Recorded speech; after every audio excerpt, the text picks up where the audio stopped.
बाकायदा मार्क्स मैं उसके लगाऊंगा, लेकिन ये कोई ज़रूरी वो नहीं है। मैं इस चीज़ के कायल नहीं हूँ, मैं प्रैक्टिकल बंदा हूँ, प्रैक्टिकल चीज़ों पे बिलीव करता हूँ। बिस्मिल्लाह करें। सो सर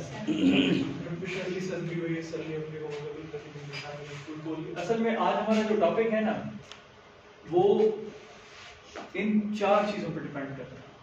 इसके अलावा भी है, लेकिन फर्स्ट स्लाइड्स में, फर्स्ट प्रेजेंटेशन में हमारा जो मेन चीज़ होगी, मेन गोल होगी, हम जॉब एनालिसिस पढ़ेंगे, HR प्लानिंग पढ़ेंगे, job description and job specification, ये हमारा फोकस होगा।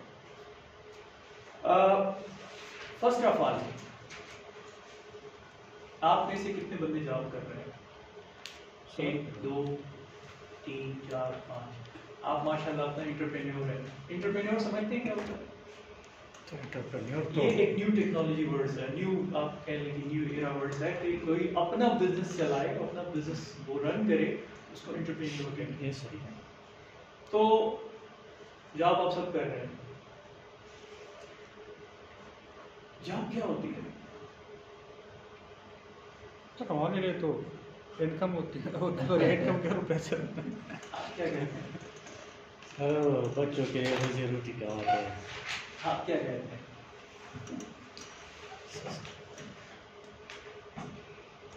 आपसे भी आपको बिजी कर आपसे भी क्वेश्चन नहीं करूँगा, अपने आप को बिजी कर अपने आप को बिजी। ये झूठ है।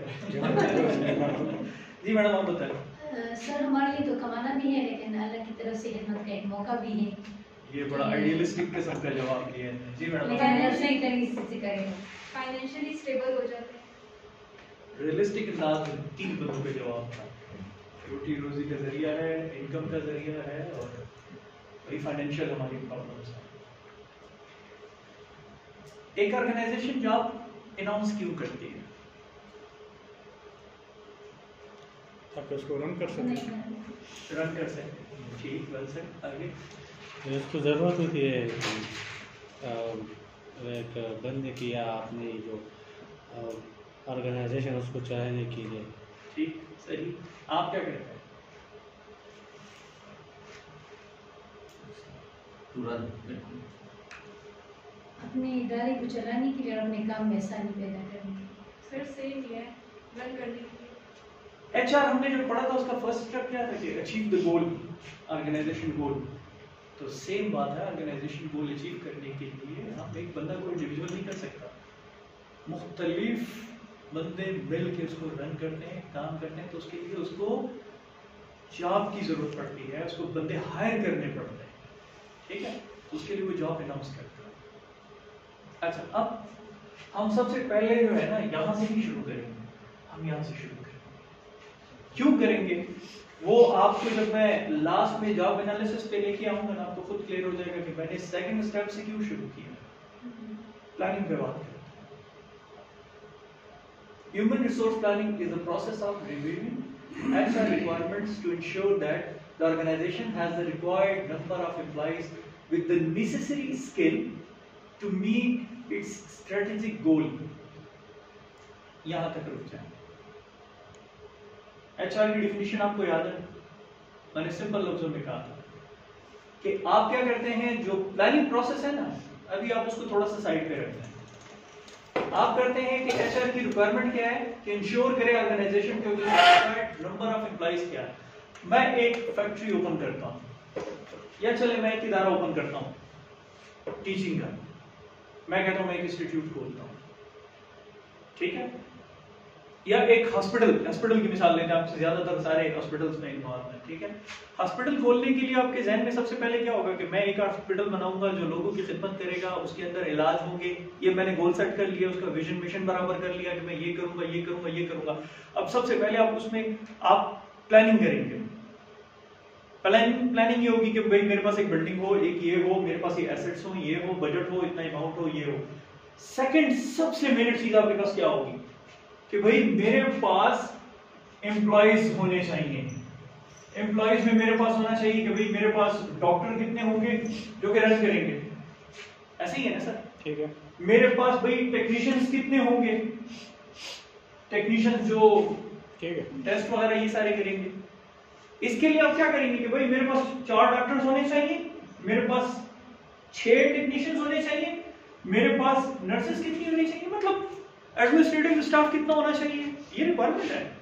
अगर आप मिसाल के तौर पे गवर्नमेंट हेल्थ डिपार्टमेंट से भी अप्रूवल कराएंगे तो उसके लिए आपको एक रिक्वायरमेंट देते हैं कि आपके पास ये डॉक्टर्स और ये बंदे होने चाहिए। आप कोई मिसाल के तौर पे एक यूनिवर्सिटी ओपन करते हैं या एक डिपार्टमेंट ओपन करते हैं, आपको कहते हैं आपके पास प्रोफेसर होने चाहिए 2, आपके पास 4 एसोसिएट प्रोफेसर होने चाहिए, आपके पास इतने लेक्चरर होने चाहिए, उनकी ये क्वालिफिकेशन होनी चाहिए।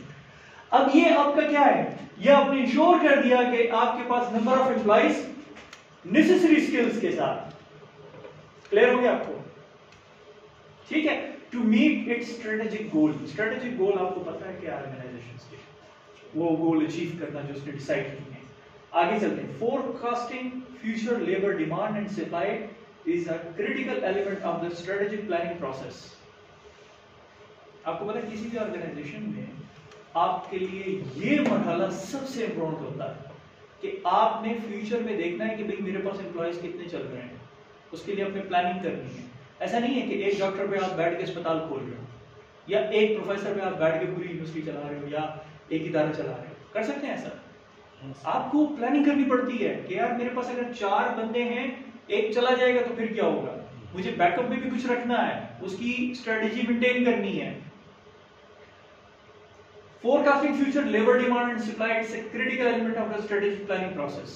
अब यहाँ पे थोड़ा सा हमने इंडस्ट्रियल पॉइंट ऑफ व्यू से चलेंगे कि आपकी डिमांड एंड सप्लाई जब आती है ना कि भाई आपने अगर इतना काम करना है, आपके पास यार उधर से डिमांड ज्यादा आ रही है, चीज ज्यादा बनानी पड़ी है, तो आपको लेबर की जरूरत पेश आती है। लेकिन मैंने मिसाल आपको हॉस्पिटल वाली दी है ताकि आपको क्लियर हो जाए।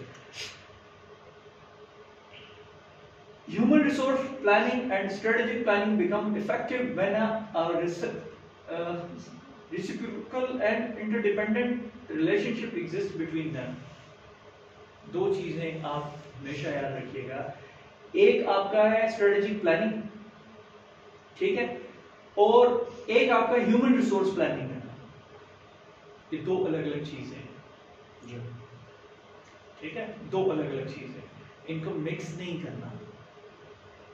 ह्यूमन रिसोर्स प्लानिंग आपके बंदे प्रोवाइड करना, आपके कितने बंदे काम कर रहे हैं, क्या क्या कर रहे हैं, उसकी प्लानिंग करना।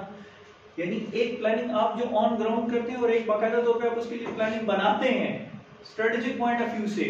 ये अलग अलग मैटर्स जो आगे चल के आपको पूरा क्लियर हो जाएगा कि हमने ये पहले क्यों डिस्कस किया। ये जस्ट इस पे वापस आएंगे स्लाइड्स पे, आपने सिर्फ इन 2 चीजों को भी फिलहाल ध्यान में रखना है।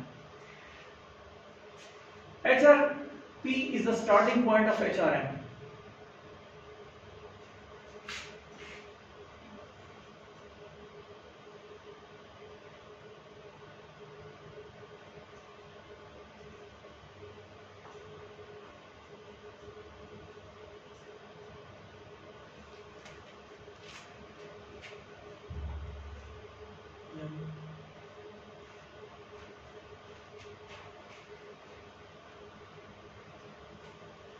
Essential part of the acquisition, the function of HRM.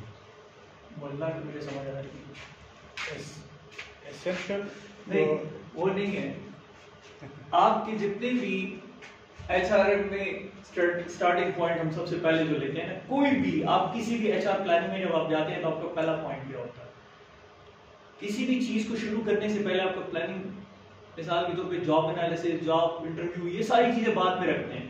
हम सबसे पहले ऑर्गेनाइजेशन पे जाते हैं और उसके लिए हमें जरूरत पड़ती है एम्प्लॉइज की, और उसके लिए हम प्लानिंग करते हैं। तो HRM जो है इसका पहला पॉइंट आपका जो है वो प्लानिंग है, ठीक है। Essential part of the acquisition function of HRM क्या है?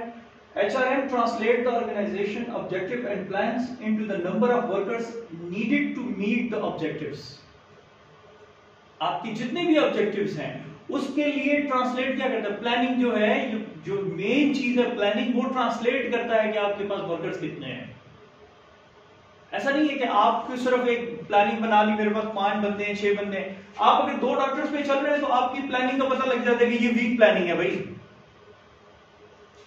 अगर आप एक कंप्रिहेंसिव लेके चलते हैं, आपकी एम्प्लॉइज, उसकी प्लानिंग अच्छी है कि मेरे पास 15 एम्प्लॉइज काम कर रहे हैं, मैं फ्यूचर के लिए भाई मैंने सोचना है और अभी से प्लानिंग करनी है। ऐसा नहीं है कि मैं एक बंदे में शुरू कर देता हूं और फिर आगे चल के बढ़ाता जाऊंगा। इट्स मीन कि आपकी प्लानिंग वीक है, आप शॉर्ट टर्म प्लानिंग कर रहे हैं। दो किस्म की प्लानिंग होती है, लॉन्ग टर्म, एक short term. Short term planning वक्त के साथ साथ चेंज होती है। लॉन्ग टर्म प्लानिंग क्या होती है? वो आगे तक सोचता है कि मैंने भाई अपने 5 साल के लिए करना है, इसमें मुझे ये हर्डल्स आएंगी, उसको मैंने कवर अप करना है।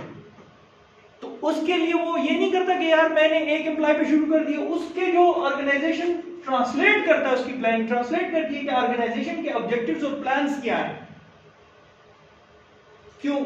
आप किसी जगह पे जाते हैं, कहीं भी चले जाएं, सबसे पहला काम आपका क्या होता है? किसी भी हॉस्पिटल में जाते हैं, उधर क्या पूछते हैं? डॉक्टर्स कौन कौन से हैं। अगर वो एक हाई पेड डॉक्टर लेता है तो आपके दिमाग में क्या बात आती है सबसे पहले?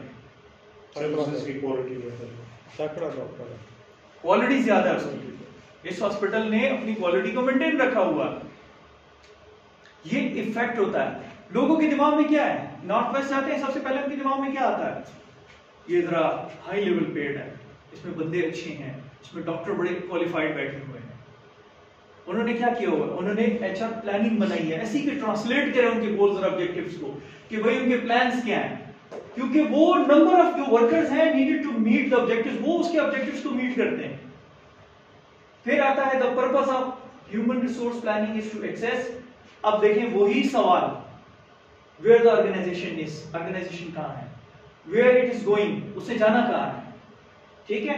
What implication these assessments have on future, उसके फ्यूचर में क्या एस्पेक्ट्स क्या हैं, वो किस चीजों पे जाएगा।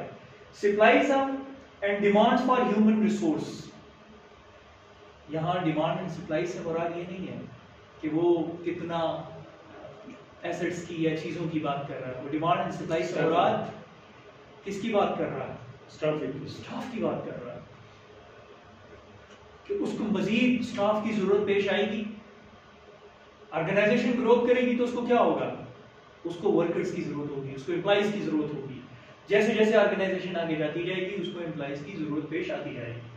इंपोर्टेंस ऑफ एचआर प्लानिंग क्या होती है? Link business strategy and company operation, focuses on achieving of the objectives of the organization. ये लिंक है किस चीज का? बिजनेस की स्ट्रेटजी और कंपनी ऑपरेशंस की, उनका लिंक का काम करता है ऑर्गेनाइजेशन का। HR plan are linked to overall corporate plans, facilitate better coordinations. मैं आपसे एक सवाल पूछता हूं, आपकी जिस जगह आप जॉब करते हैं वर्कलोड ज्यादा होगा, बंदे कम होंगे, क्या होगा? क्वालिटी तो कम होगी ना। दूसरा काम क्या होगा सबसे ज्यादा? जहन पे बोझ आ जाएगा, काम नहीं कोऑर्डिनेशन होगा। कम हो जाएगी, सबसे मेन चीज जहन पे बोझ जाएगा, बंदा काम में फ्रस्ट्रेटेड हो जाएगा, उसकी वो सारी स्किल आहिस्ता आहिस्ता आहिस्ता आहिस्ता फ्रस्ट्रेशन का शिकार होती जाएगी। बंदे ज्यादा होंगे, प्लानिंग प्रॉपर होगी तो क्या होगा? Coordination, corporate culture. आप देखिए कॉर्पोरेट कल्चर क्यों कामयाब होता है। आपकी छोटी सी मिसाल देता हूं, आप जब किसी रेस्टोरेंट में जाते हैं और वहां पे आपको एक चीज ऐसे सर्व होती है, आपके दिमाग में पहली चीज क्या आती है? Services case. अब उनकी सर्विसेज केस क्यों है? क्योंकि उनके वर्कर ज्यादा है, वो अपनी डिमांड्स को समझते हैं कि मेरे पास इस स्टाफ की कमी नहीं होनी चाहिए, कमी होगी तो क्या होगा? लोग फ्रस्ट्रेटेड होंगे, कहेंगे यार उधर घंटा घंटा बैठे रहो, कोई फायदा नहीं है, तो जरूरत क्या है? तो ये चीज आपकी बहुत इंपॉर्टेंट है, इफेक्ट करती है। To minimize future risk and uncertainties, forecast the needs of technical and other manpower for the future. Clear है आपको कि आपकी जितनी भी मैन पावर है फ्यूचर की और टेक्निकल, ये फोरकास्ट करती है कि भाई आपको कितने टेक्निकल बंदे, कितनी फोरकास्ट आपकी पहले से निकाल के आपने रखनी है। और मैं आपको ये भी बता दूं, HR प्लानिंग का बाकायदा तौर पे डिपार्टमेंट होता है जो अपनी बाकायदा रिक्वायरमेंट बताता है। ये एक विंग है। HR सिर्फ इंडिविजुअल एक इदारा नहीं है, उसके अंदर भी सब डिपार्टमेंट्स होते हैं। ऐसा नहीं है कि बस एक HR आपने बना लिया वही सब कुछ काम कर रहा है। गवर्नमेंट लेवल पे अगर आप चले जाएं और किसी सरकारी उसमें आप देखें तो HR डिपार्टमेंट में कितने ऑर्गेनाइजेशन, कितने वर्कर्स होते हैं। फर्दर उनकी कैटेगरी होती है कि यार इसका काम कंपनसेशन और वो डील करना, इसका काम अप्रेजल और वो करना, इसका काम भाई वो आपकी क्वालिटी को चेक करना, इसका हर एक बंदा अलग अलग काम कर रहा है। तो प्लानिंग भी एक अलग चीज है, और ये डायरेक्ट रिलेटेड आपकी किस डिपार्टमेंट के साथ होती है पता है आपको? बजट के साथ, अकाउंट्स के साथ, और सबसे बढ़ के जो ऑनर होता है जो कंपनी का, जो आपके डायरेक्टर्स होते हैं, वो इस पे क्रिटिकल नजर रखते हैं, क्योंकि ओवर बर्डन स्टाफ के साथ क्या होता है, आपकी वो ऑर्गेनाइजेशन बैठ जाती है। ठीक है, तो ये बहुत एसेंशियल चीज है। Reduce the chances of high HR cost, human resources cost जो है इसको रिड्यूस करता है। जहां पे देखता है कि मेरे पास वर्कर ज्यादा हो गए हैं, काम कम है, अब मिसाल के तौर पे एक आपका मार्केटिंग डिपार्टमेंट होता है, एक आपका पैकिंग डिपार्टमेंट है, मैं एक उसकी बात करता हूं, ठीक है। अगर आपका लेबर डिपार्टमेंट कम है और आपका पैकिंग डिपार्टमेंट ज्यादा है, तो आपको फायदा या नुकसान? क्यों? वो लेबर का मतलब काम, चीजें कम आ रही हैं, उधर बंदे फारग बैठे होंगे, तो क्या करना चाहिए आपको? रिड्यूस, या उसको रिड्यूस करें या लेबर को इंक्रीज करें। ठीक है, ये दो चीजें बहुत मैटर करती हैं। Matches demand and supply forecast to determine future shortage and supplies of HR। जितना भी आपका डिमांड और सप्लाई है फोरकास्ट का डिटरमिन करता है कि फ्यूचर आपका मिसाल के तौर पे स्टॉक ज्यादा है कि कम है। आपको पता है हमारी बहुत सारी जो डिपार्टमेंट हैं सरकारी तौर पे, बहुत सारी फैक्ट्रीज किस बात पे तबाह बर्बाद हुई है? सरप्लस पे।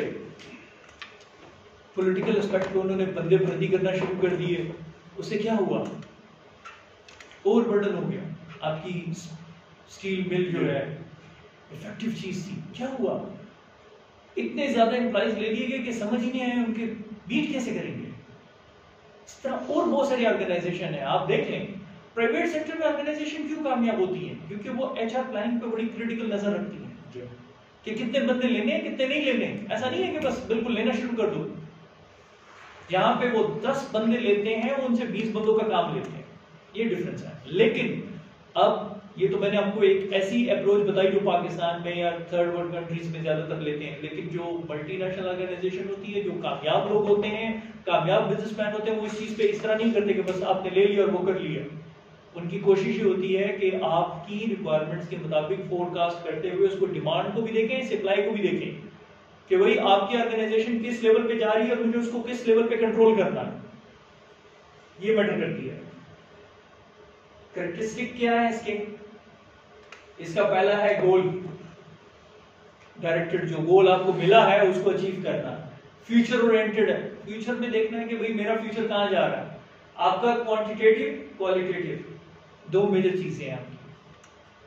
क्वालिटी को भी बराबर करना है यार, ऐसा नहीं है कि आपने वैसे बंदे रख लिए हैं कि बस वो काम चला रहे हैं। अगर आप टाइम पास करने के लिए रखेंगे, आप प्लानिंग नहीं करेंगे, आप एम्प्लॉइज मिसाल के तौर पे एक टेक्निकल बंदा होता है और उसकी सैलरी वो आपसे डिमांड करता है कि भाई मैं 1 लाख रुपए लूंगा, दूसरा बंदा कहता है मैं आपको 40,000 रुपए में काम करूंगा। मुझे बताएं आप किस तरफ जाएंगे, 40 पे या 1 लाख पे? 40 पे। आप कभी भी कामयाब नहीं हो सकते। क्यों, आप किस पे जाएंगे? एज अ प्लानर आप क्या करेंगे? चलिए यानी कि मैं उसके साथ इसलिए एग्री करूंगा, लेट सपोज एक बंदे को मैं 40,000 उस पे मैं लूंगा, उसकी कैपेसिटी बिल्ड कर दूंगा। आप क्या करेंगे? चलिए मैं दोनों को देखो, जो जिसकी कैपेसिटी ज्यादा होगी, काम ज्यादा करेगा और उसको उस लिहाज से सैलरी दूंगा। आप क्या करेंगे? सर जो मेरे गोल्स को ज्यादा मैच करेगा मैं उसे। मैडम आप क्या करेंगे as a HR manager, planning manager?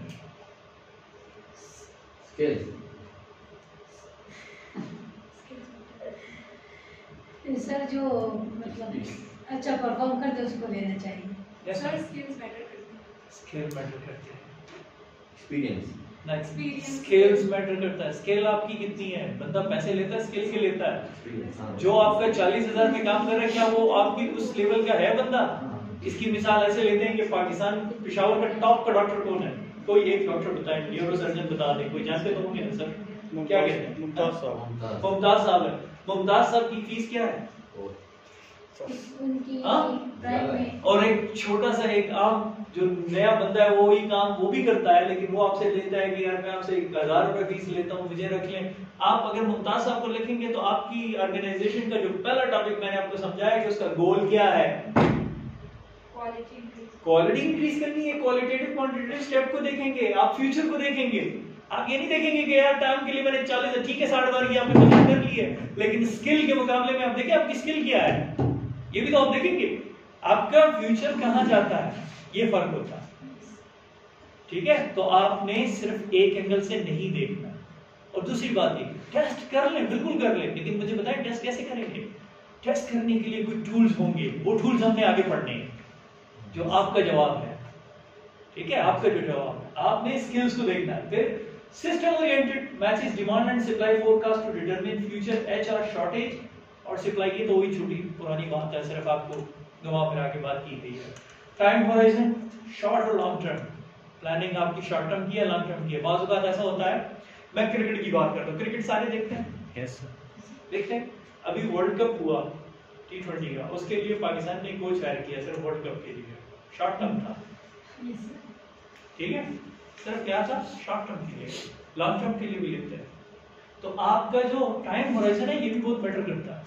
बाज़ औक़ात एक बंदा कहता है यार मैं अपने एक ऑर्गेनाइजेशन शुरू करता हूँ, उसमें किसी एक विजिटिंग बंदे को रख लेता हूँ और ऐसे बंदे को रखता हूँ जो बाहर से आके लेक्चर देगा और टॉप का लेक्चर देगा, उसी तरह नाम हो जाएगा मार्केट में कि यहाँ पे ये बंदा भी आके लेक्चर देता है। समझ गए इस बात को? ठीक है। ठीक है, तो integral part of the corporate planning, part of acquisition function, same चीज, ठीक है? फिर मजीद मेरा ख्याल अगर किसी का क्वेश्चन है एचआर प्लानिंग पे आपको समझ नहीं आई तो बताएं, क्योंकि अभी मैं क्वेश्चन इसी से रिलेटेड आगे आपसे ले जाऊंगा। क्लियर है इसमें? ठीक है। ठीक है, अब आते हैं जॉब एनालिसिस में, मेन टॉपिक, क्योंकि एचआर प्लानिंग जो है आपके जॉब एनालिसिस का हिस्सा है।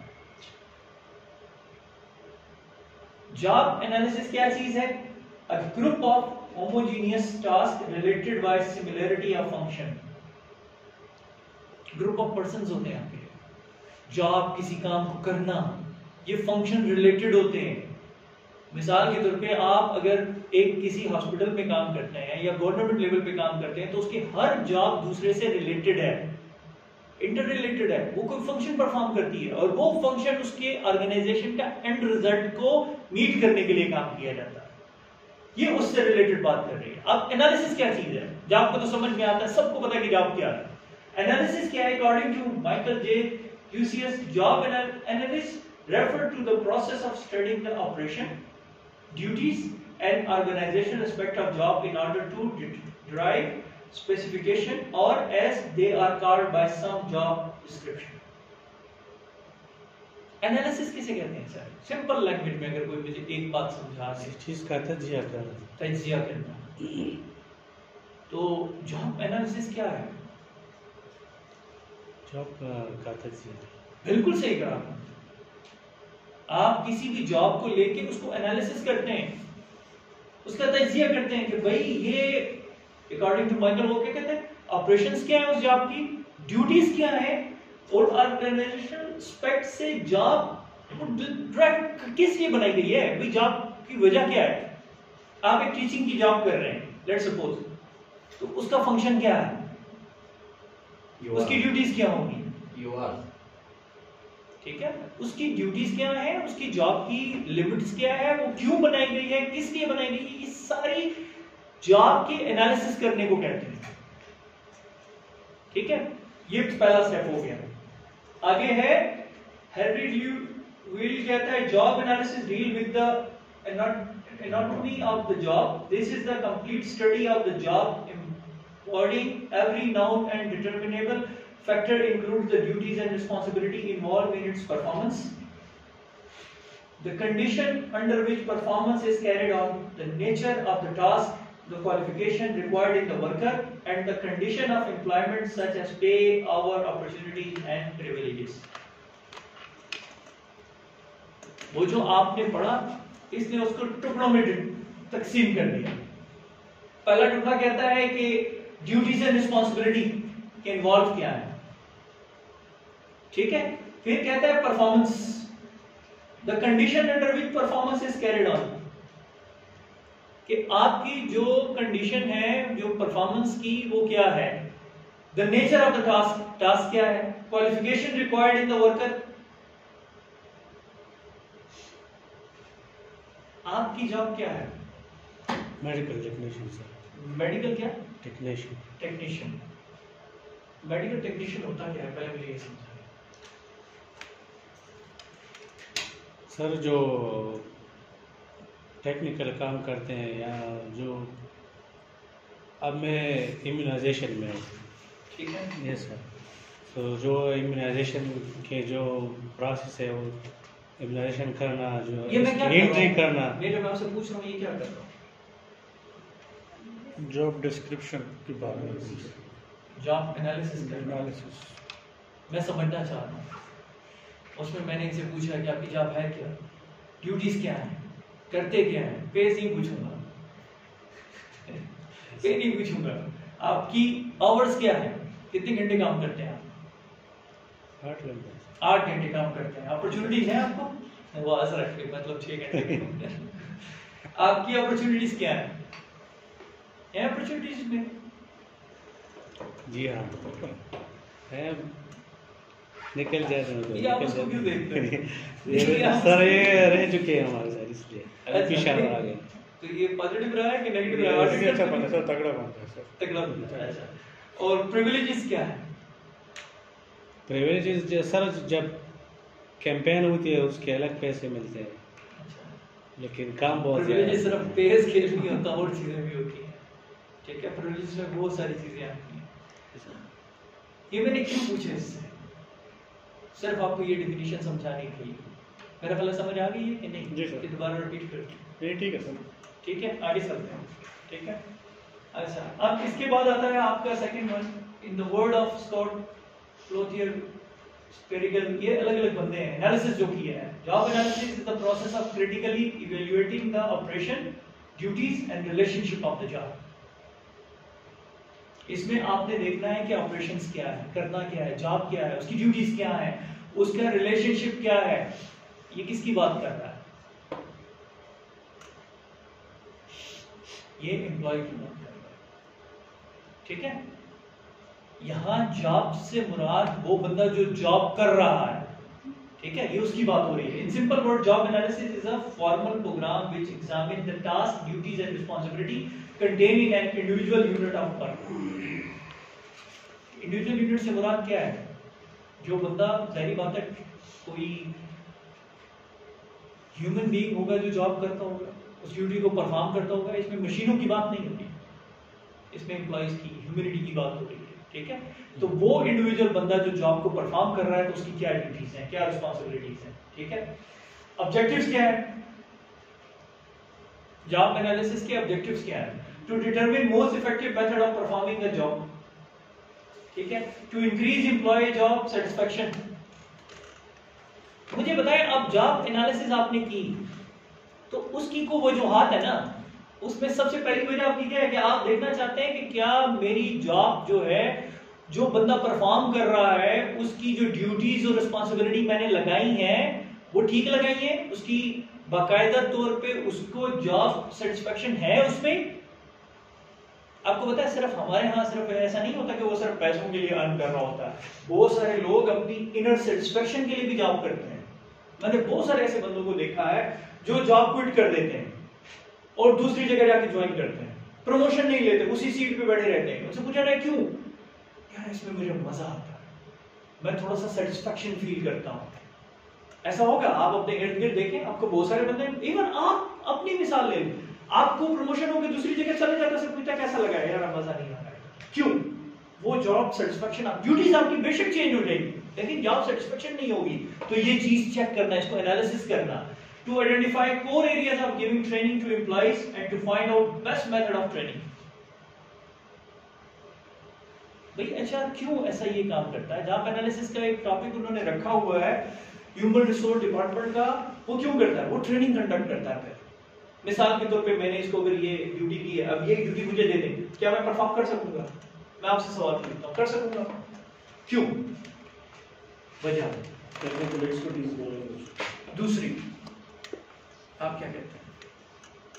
मैं उनके साथ एग्री करूँ, टेक्निकल एक्सपर्टीज की वो बात हो जाए। एचआर डिपार्टमेंट को क्या करना चाहिए? ट्रेनिंग देना। Capacity building. और पहले तो ये चेक करना चाहिए कि मैं फिट बंदा भी हूं कि नहीं हूं। स्ट्रेट अवे पहली वाली बात है जो प्लानिंग में देखना चाहिए। प्लानिंग वाली है बाद में चीज, लेकिन पहले देखना चाहिए। फिर उसके बाद उसकी ट्रेनिंग देखना चाहिए कि यार ये कोर एरिया को फिट भी करता है कि नहीं करता। अब अकाउंट्स के बंदे को आप बिठा दें टेक्नीशियंस, उसमें वो करेगा काम? बेशक वो भी टेक्निकल फील्ड है, ये भी टेक्निकल फील्ड है, लेकिन वो चल नहीं सकेगी। Develop a performance measurement system and, ठीक है, to match job specification with employ specification while selection of an employees. Top most important point है ये, आपका मोस्ट इंपॉर्टेंट पॉइंट है ये। आप कभी भी, आपको कोई अगर सिंपल भी कहे ना अचानक में बोलो, तो आपने ये देखना है इसका काम क्या है, आपकी जॉब स्पेसिफिकेशन क्या है और एम्प्लॉय की स्पेसिफिकेशन क्या है, दोनों मैच करती हैं। ये जब आप हायरिंग करते हैं ना किसी बंदे के लिए, तो ये दो चीजें देखी जाती हैं। और जॉब एनालिसिस का मकसद ही यही है। ये सारे तो ठीक है अपनी जगह, लेकिन ये सबसे मेन पॉइंट है। आप किसी को जॉब पे रखेंगे, सबसे पहले क्या देखेंगे? सबसे पहले आपने जॉब की अनाउंसमेंट करनी है, ठीक है। जॉब की अनाउंसमेंट ये करनी है कि मिसाल इसकी ऐसे लेते हैं कि मैं, आपकी फील्ड क्या है सर? सर मेरी जो हेल्थ मैनेजमेंट, हेल्थ मैनेजमेंट है, यानी कि जो एचआर का जो वो होता है सर, टेक्निकल एस्पेक्ट जो होता है ना सर, उसको देखना होता है। उसको देखना है आपका। अब मैं अगर आपको कहूँ आप अकाउंट्स में चले जाएं, मुझे सबसे पहले क्या चेक करना है कि आपकी सीवी, आपकी जो स्पेसिफिकेशन है, आपकी क्वालिफिकेशन है, क्या अकाउंट्स को मीट करती है? आप समझ गए मेरी बात? किसी भी बंदे को कोई रेफर करता है कि यार इसको, मिसाल के तौर पे डॉक्टर हॉस्पिटल खोल के बैठा हुआ है, दूसरा बंदा उसको कहता है कि यार इसको रख लो, वो सबसे पहला क्वेश्चन क्या करेगा, इसने क्या किया हुआ है? और वो कहेगा कि भाई इसने एमबीए किया हुआ है। वो कहेगा अच्छा, मरीज एमबीए वाले के पास आएगा। जॉब स्पेसिफिकेशन और आपकी एम्प्लॉय स्पेसिफिकेशन को देखना, मैच करना कि ये उसके मुताबिक है भी कि नहीं। ठीक हो गया? क्लियर है? आगे एक चार्ट सा बनाया मैंने एनालिसिस इंफॉर्मेशन करने के लिए कि जॉब एनालिसिस क्या है, जॉब डिस्क्रिप्शन। अच्छा, अब आगे हम पढ़ेंगे जॉब एनालिसिस के दो पार्ट हैं, job description and job specification. ये दो हिस्से हैं जॉब एनालिसिस के, ठीक है। उसके अंदर आपका क्या आता है, ये दोनों जो मुश्तमिल है ना आपके इस पे, recruiting and selection decision, performance appraisal, job evaluation, wages, salary description and training requirement. आपकी पूरी एचआर जो है वो इस पे डिपेंड करता है। और आगे हमारे जितने टॉपिक है ना वो सारे इनसे रिलेटेड है। बस आपने ये याद रखिएगा। अभी तक तो हम सिर्फ इंट्रोडक्शन लेवल पे, अभी प्रैक्टिकल चीज में अब हम शामिल हुए कि भाई हमने देखना है कि भाई इन दो के बाद हमारा मेन टॉपिक होगा कि भाई रिक्रूटमेंट एंड सिलेक्शन कैसे करेंगे। सबसे इंपॉर्टेंट चीज है, इसको आपने ध्यान में रखना है, क्योंकि अगले हमारी चारों ये चीजें हमने डिस्कस करनी है, पूरे थ्रू आउट लेक्चर हमारा इस पे होगा। परफॉर्मेंस अप्रेजल क्या है, आपकी job evolution, wages, salary, compensation, जाहिर बात है कंपनसेशन क्या हो रही है, और सबसे बढ़ के ट्रेनिंग रिक्वायरमेंट आपकी हो रही है कि नहीं हो रही। आगे हमने सारा इसी चीज पे करना है, और ये आपकी समझ जाए कि पहली सीढ़ी है जॉब एनालिसिस की। ठीक है, क्लियर है? किसी का कोई क्वेश्चन है तो बताएं मुझे। चलें आगे, ये फ्यूचर प्लान, ठीक है। अब बात करते हैं use of job analysis information, recruitment and selection, information on what job needs, what human resources. फिर नहीं समझ आ रही, किसी को समझ आ रही है? helps managers to decide what kind of people to recruit and hire. नहीं, गलत हो गया। कौन सा है? What human characteristics are required to perform the activities To help manager to to decide what decide. kind of people to recruit and hire. देखिए, अभी तक तो हमने जो चीज पढ़ी वो जॉब एनालिसिस की वो थी। अभी हम पढ़ रहे हैं जॉब एनालिसिस इंफॉर्मेशन है क्या, इसको यूज किस लिए करते हैं। तो उसका पहला स्टेप है रिक्वायरमेंट एंड सिलेक्शन। ठीक है, पहला सिलेक्शन है कि आपको जॉब क्यों चाहिए, किसकी जरूरत पेश आती है, ऑर्गेनाइजेशन को किसकी जरूरत पेश आती है। कोई जरूरी बात है ना। अब आप मिसाल के तौर पे आप ऐसे कह लें कि मैं एक ऑर्गेनाइजेशन की टीचिंग एक सब्जेक्ट करता हूँ, एक सब्जेक्ट है स्ट्रेटेजिक मैनेजमेंट। मुझे सबसे पहले क्या करना होगा, उसकी नीड देखनी होगी कि भाई मुझे उसकी जरूरत है, वो सब्जेक्ट की डिमांड है, उसकी इंफॉर्मेशन मुझे देनी है, तो उसके लिए मुझे सबसे पहले उसकी नीड चाहिए। फिर उसके बाद व्हाट ह्यूमन कैरेक्टरिस्टिक, उसको परफॉर्म करने की जो एक्टिविटीज हैं वो मैनेजर डिसाइड करेगा कि कौन से पीपल उसके लिए मैं हायर करूं।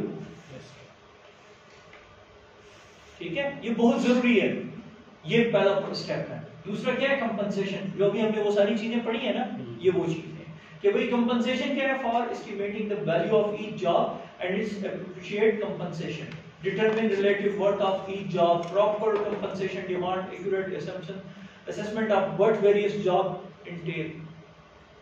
ये सारी उसकी कंपनसेशन है जिसको हमने फर्दर स्टेप बाय स्टेप आगे डिटेल से पढ़ना है। ये जस्ट ओनली एक गो थ्रू मैंने आपको दिया हुआ, एक गो थ्रू है, इसीलिए इस पे ज्यादा अभी आपने नहीं सोचना, आपको सिर्फ एक गो थ्रू है। Training and career development, discovering unassigned duties, equal employ opportunity, EO compliance जैसे कहते हैं, ये भी हम इंशाल्लाह कोशिश करेंगे पढ़ने। स्ट्रेटेजिक प्लानिंग जो हमने पहले पढ़ा, क्या है, important tool in an organization overall strategic planning efforts. ठीक है, तो ये बेसिकली आपके पूरे का पूरा आपका जॉब एनालिसिस प्रोसेस है। वो सिर्फ एक नहीं है कि भाई जॉब होती क्या है, नहीं, जॉब के शुरू से लेकर आखिर तक आपका पूरा जो आप एक स्ट्रक्चर डिजाइन करते हैं ना, वो आपका जॉब एनालिसिस कहलाता है। और उसके लिए जो चीज आप कंटिन्यू करते हैं वो एचआर प्लानिंग कहते हैं। कोई समझ में आया आपको? क्लियर हुआ? मैंने प्लानिंग इसलिए पहले डिजाइन किया कि भाई मैंने क्यों की, लेकिन वो करने की वजह क्या थी, वो ये सारा प्रोसेस कि आप सिर्फ एक जॉब अनाउंस नहीं करते कि भाई एक प्रॉपर प्रोसीजर होता है ना कि एक बंदा कहता है मैंने जॉब अनाउंस कर दी, बस इसके लिए बंदा हायर कर दो। ना, आप उस जॉब को करने से पहले उसको यहां इस स्टेप से शुरू होंगे, यहां तक लेके आएंगे। पहला स्टेप आपने बनाना है कि भाई जॉब मुझे क्यों जरूरत है, क्या होगी, फिर उसकी कंपनसेशन क्या होगी, उसकी भाई मैं उसकी परफॉर्मेंस अप्रेजल क्या करूंगा, उसकी ट्रेनिंग कैसे करनी है, उसके लिए डेवलपमेंट कैसे करनी है, उसकी फिर उसके अंदर वो सारी चीजें, अगर वो गलत करेगा तो क्या उसकी सजा होगी, उसके रूल्स रेगुलेशंस क्या होंगे, ये सारी चीजें रिलेटेड टू स्ट्रेटेजिक प्लानिंग तक, ये सारा आपका जॉब एनालिसिस कहलाता है। ठीक है, एज अ रिटन फॉर्म ये जरूरी है कि आप किसी भी जॉब को डिजाइन करने या अनाउंस करने से पहले आपके पास ये डेटा होना चाहिए, आपको पता हो कि आप कर क्या रहे हो, एक आइडियल सिचुएशन में। क्लियर है इस पे? अगर कोई क्वेश्चन है तो पूछिए sir. Sir, apart from rhetorics, is performance appraisal actually quantifiable, sir? Of course. आप किसी भी ऑर्गेनाइजेशन, किसी भी जॉब के लिए अगर आप परफॉर्मेंस अप्रेजल नहीं रखेंगे, आपको क्या लगता है वो सक्सेसफुल होगी? नहीं सर, सिर्फ मैं ये समझना चाह रहा हूँ कि how do we do that actually, sir? यानी एक तो वो rhetorics है, मैं आपके सवाल की तरफ आ रहा हूँ। जी सर, मैं जो आपसे सवाल पूछूं नो पहले सर, वो नेवर हो सकती है। No sir. ठीक है, आप एक ऑर्गेनाइजेशन चला रहे हैं जी, आपने कितनी दफा ऐसे बंदे हायर किए होंगे जिसकी आपकी कोई प्लानिंग नहीं होगी? कैजुअली सर, लेकिन कैजुअली उसमें आपको सक्सेसफुल हुई है? No sir. ठीक है, तो मुझे बताएं, आपने कई दफा ऐसे बंदे भी लिए होंगे जिसके लिए बाकायदा आपने कहा होगा कि यार मैं इस बंदे को लूंगा, इसको आगे जाके ये बेनिफिट दूंगा और इससे ये काम लूंगा। Yes sir. तो उसमें आपने उसके लिए क्या परफॉर्मेंस अप्रेजल रखी? Yes sir. रखी जी। उसका बेनिफिट आपको हुआ? जी। हमारे यहाँ प्रॉब्लम ये है कि हम जब भी जॉब एनालिसिस करते हैं वो सिर्फ पैसे की बेस पे करते हैं। बिल्कुल। अभी जब मैंने आपसे क्वेश्चन पूछा था कि भाई एक टेक्निकल बंदा आपसे 1 लाख रुपए लेगा और दूसरा 40 ले रहा, आपने किसको हायर करना है? आप में से मोस्टली बंदों ने कहा कि भाई 40 वाले सिवाय एक मैडम के। क्यों? ये डिफरेंशिएट है भाई। वो आप जब एक टेक्निकल उसके लिए प्लानिंग करें ना, आपकी जॉब एनालिसिस, आपकी कुछ प्लानिंग ही नहीं है, आपको कुछ है नहीं, तो फिर आप उस बंदे को रखेंगे तो उसका नतीजा यही होगा कि वो सक्सेसफुल नहीं होगा जी। तो मेरा ख्याल है आपके सवाल का जवाब आपको मैंने दे दिया। अगर फिर भी कोई क्वेश्चन है तो पूछिए। जी सर, आप ठीक है सर, ग्रेट। सबसे ज्यादा डर मुझे इससे लगता है, टेक्निकली है ना, स्ट्रांग है। यस। अच्छा, अब आता है जॉब एनालिसिस मेथड क्या है। मैंने कुछ कोशिश की है कि आपको जी समझ आ जाए, कुछ साथ साथ पॉइंट्स भी बनाए, पिक्चर भी बनाए। पहला मेथड है ऑब्जर्वेशन। जॉब एनालिसिस करने के लिए आपको क्या करना पड़ता है? ऑब्जर्वेशन करते हैं कि नहीं करते? Data is gathered by watching employees. आगे भी नहीं समझ रहा नहीं यार, Watching employees work. Ji. Data is gathered by watching the employees work. आप क्या करते हैं सबसे पहले? आपके आज तक किसी ने आपके काम को देखा, ऑब्जर्वेशन की है? जरूरी नहीं है कि कोई ऑब्जर्वेशन करे, ये सारे मेथड यूज कर सकते हैं, 6 मेथड्स हैं, ठीक है, जरूरी नहीं है, लेकिन एक मेथड आपका है वो ऑब्जर्वेशन मेथड है और ये बहुत ज्यादा कामयाब है। मैं वैसे आपको एक बात बताऊं मजे की, मैं खुद एक एज अ मैनेजर के तौर पे काम करता हूँ, ठीक है, आप सबको मैं पहले बता चुका हूँ। और आपको पता है मेरा सबसे पहला मेथड क्या है? ऑब्जर्वेशन का। और ये सबसे सक्सेसफुल मेथड है, किसी एम्प्लॉइज को डायरेक्ट ऑब्जर्व करना, और ये बड़ा मुश्किल काम भी है। जी। आपको अपने बायसेस से भी लड़ना पड़ता है सर। क्यों? एक तो इन्होंने बता दिया, आप सारे एम्प्लॉइज हैं, मैं उम्मीद करता हूँ एक एक पॉइंट जरा आप मुझे बताएं कि आप क्या कहते हैं, ऑब्जर्वेशन क्या चीज है? आप पे कभी ऑब्जर्वेशन हुई है?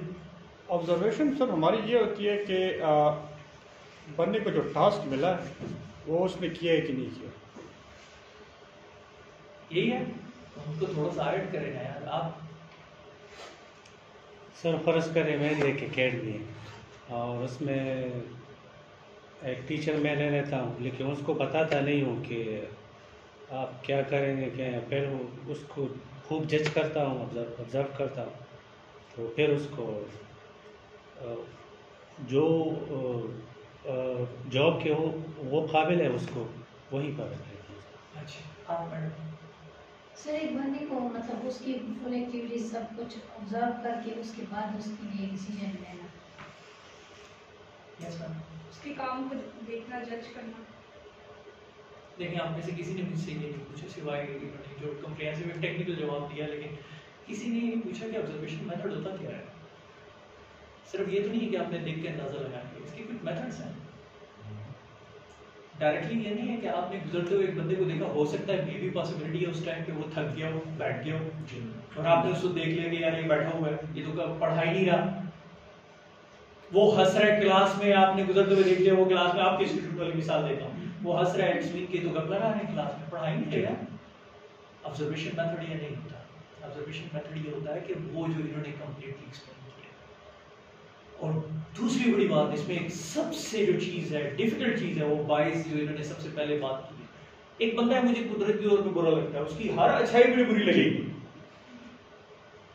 और एक बंदा मुझे कुदरती अच्छा लगता है, उसकी हर बुराई मुझे अच्छी लगेगी कि ये ठीक कर रहा है, वो हंस भी रहा है तो यार इसमें कोई टेक्निकल चीज होगी जो ये फैक्ट है। ऑब्जर्वेशन मेथड ये है कि आप देखते हैं कि उसका रिजल्ट कैसे आ रहा है, वो असाइनमेंट दे रहा है, उसके बच्चों से बाहर निकल के आप एक दो क्वेश्चंस पूछते हैं, ये ऑब्जर्वेशन मेथड है। टॉपिक अचानक में आके पूछ लेते हैं कि यार सर ने आपको पढ़ाया ये टॉपिक, अच्छा कैसे पढ़ाया? वो स्टूडेंट सबसे बेहतरीन ऑब्जर्वर होता है, क्या ख्याल है अगर आपको गलत पढ़ाऊंगा आप मुझे छोड़ देंगे? ईमान से बताएं, एक क्लास मेरी बर्दाश्त करेंगे? आप में से कोई नेट पे नहीं देखता होगा, वो कहेगा यार ये तो हमें बेवकूफ बना रहा है, ये चीज तो ऐसे नहीं है। तो observation method is the most important method है, इसलिए टॉप 1 पे इसको रखा जाता है, और ये हर बंदे के बस की बात नहीं होती। इसके लिए आपको तजर्बा और आपकी स्टडी होनी चाहिए उस फील्ड के ऊपर। तो ये आपका पहला एनालिसिस मेथड है, आपकी ऑब्जर्वेशन।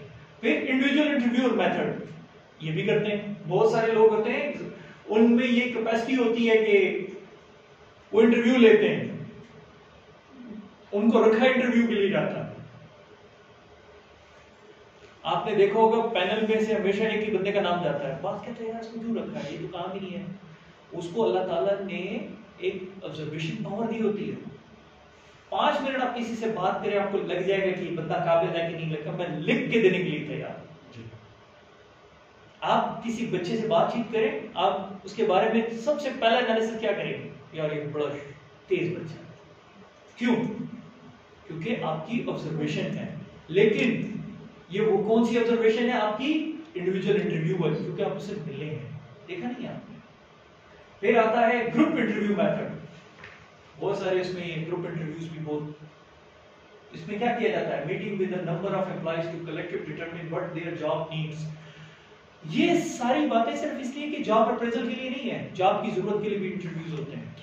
अक्सर ऐसा होता है ना कि मैं आप सबके साथ बैठ के बातचीत कर रहा हूं, तो मैं इस पूरी क्लास का एक एनालिसिस कर रहा हूं और आप सारे मिलके मेरा एनालिसिस कर रहे हो। समझ आ गई मेरी बात? फिर आता है structure questionnaire method, specific design questionnaire on which employ rate task they perform in their job from a long list of possible task item. Questionnaire तो आप सब समझते होंगे, अक्सर आपने दिए भी होंगे, बाद में तो नहीं दिए लेकिन जरूर देते हैं। क्वेश्चनियर होता है यार, एक पेपर है, इसमें जरा देख फिल करें कौन सेटिस्फाइड है कौन नहीं, जॉब में क्या होना चाहिए। पाकिस्तान में खैर ऐसा बहुत कम होता है, लेकिन बाहर मुल्कों में इसको बड़ा रैपिडली किया जाता है, इसके ऊपर डेटा कलेक्ट किया जाता है। अभी तो सब गूगल फॉर्म आ गया, लोग गूगल फॉर्म पे चीज बना देते हैं और फिर शेयर कर देते शेयर कर हैं देते हैं, और सब क्वेश्चनियर वाला हाँ। बात ही चीजें वो भी है, फिजिबिलिटी होगी, बड़ी आसान हो गई है। पहले बड़ा मुश्किल था, अभी आसान, अभी बहुत सारी चीजें हमने आसानी भी की है और मुश्किल भी क्रिएट की है। तो देखिए technical conference method, job analysis techniques that involve extensive input from the employee supervisor, specific characteristics or a job spelling mistake or a job are obtained from the expert। Clear है या समझाने की जरूरत है? बिल्कुल सर। ये जो सारी चीजें थी जब हम बैक इन द डेज आईसीएसबी के लिए गए थे, सब कुछ आपके साथ हुआ। ये चीज हुई थी। आईसीएसबी किसने क्लियर किया? क्लियर 1 2 मैं की बात बताऊं, मैं भी क्लियर कर चुका हूं 2006 में। सुपरवाइजर डायरी मेथड, और ये आपने देखा है, job analysis required job incompetent to record their daily activities. आप में से कोई डायरी यूज करता है? Organization logs yes। आप करते हैं? सर डायरी जिस तरह यूज करते हैं, जो मीटिंग वगैरह के लिए जाते हैं, तो वो एक चीज होती है, वो अगर वो बात करें तो दैट इज समथिंग एल्स। उस तरह वो नहीं है। बहुत सारे लोग डायरी रखते हैं पॉइंट नोट करने के लिए, बंदे के बारे में लिखा जाता है। मैं अक्सर करता हूँ, मेरे पास 2 डायरी हैं, एक वो जो ऑफिस रिक्वायरमेंट की होती है और एक एम्प्लॉयज की मैंने रखी हुई है, क्योंकि मेरे पास 17 बंदे बैठे हैं, मैं हर एक बंदे की हर चीज हर वक्त याद नहीं रख सकता। तो मैं जब ऑब्जर्वेशन करता हूँ, एक राउंड लगाता हूँ, तो मैं लिखता हूँ कि फलाने कैंपस में मैं गया था, उसमें ये प्रॉब्लम थी, उस बंदे के नोट डाउन कर लेता हूँ। सेकंड विजिट में देखता हूँ कि आया, उसमें ये रिक्वायरमेंट्स अभी भी स्टिल मौजूद है, फिर उसके साथ बैठ के कॉन्फ्रेंस करता हूँ कि आपकी जॉब ये रिक्वायरमेंट है, आप क्यों इतना टाइम वेस्ट कर रहे हैं, आपकी ये रिपोर्ट ठीक नहीं आ रही, उसको कन्वे कर दिया, मैंने नोट डाउन कर लिया। चौथी दफा जब दोबारा जाता हूँ तो उसको कहता हूँ यार ये देखो, ये तुम्हारा पॉइंट्स है, मैंने आपको पहले एक्सप्लेन किया था, मैंने बताया था, 3 दफा ऑब्जर्वेशन की है, फिर उसकी मैं एक्सप्लेनेशन करता हूँ। आपकी भी होती होगी। तो ये जो बंदा ये काम करता है वो ये डायरी मेथड जरूर इंप्लीमेंट करता है, ठीक है। तो ये उसकी रिक्वायरमेंट है, अगर आपने अक्सर देखा होगा तो